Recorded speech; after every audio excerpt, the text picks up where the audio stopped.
இன்னைக்கு வந்து டேப்பில் எப்படி வந்து மெஷர் பண்ணுறது அது எல்லாமே தான் நான் டீட்டெயிலாக எக்ஸ்பிளைன் பண்ண போகிறேன். ஸோ இந்த மாதிரி மெஷர்மெண்ட்லாம் எப்படி எடுக்கிறதுன்னு தான் டீட்டெயிலாக சொல்ல போகிறேன். ஸோ ஸ்டார்டிங்லேருந்து 1 வருதுல, ஸோ இதுதான் வந்து 1 இன்ச்சு. ஸோ நீங்கள் 1 இன்ச்லேருந்து ரெண்டு பாயிண்ட் 2 லைன் தள்ளி வந்தீங்கன்னா அது வந்து 1.25 இன்ச்சு, 1.25. ஸோ அந்த 1.25 இன்ச்சு வந்து நீங்கள் கண்டிப்பாக 1.25. ஸோ நிறைய இடத்துல வந்து யூஸ் பண்ணுவீங்க. ஸோ அதுதான் வந்து 1.25ன்னு சொல்லுவாங்க. ஸோ 1லேருந்து நீங்கள் மிடில் லைன் வந்தீங்கன்னா 1.5 1/2 சொல்லுவாங்க. ஸோ அந்த மிடில் லைன்லேருந்து 2 பாயிண்ட் தள்ளி வந்தீங்கன்னா 1.75 சொல்லணும். ஸோ இதுதான் வந்து 1.25.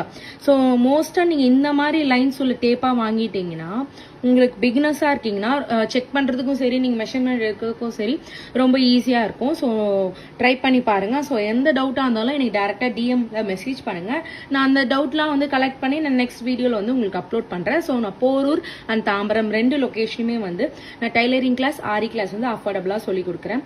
ஸோ நீங்கள் இன்ட்ரெஸ்டாக இருக்கீங்க, நான் வந்து வீட்லேயே வந்து ஒரு பிஸ்னஸ் ஸ்டார்ட் பண்ணோம் அப்படின்னு வந்து எப்படி ஸ்டார்ட் பண்ணுறது தெரியாமல் எந்த ஒரு ஹோப்பும் இல்லாமல் இருக்கீங்கன்னா என்னை காண்டாக்ட் பண்ணுங்கள். நான்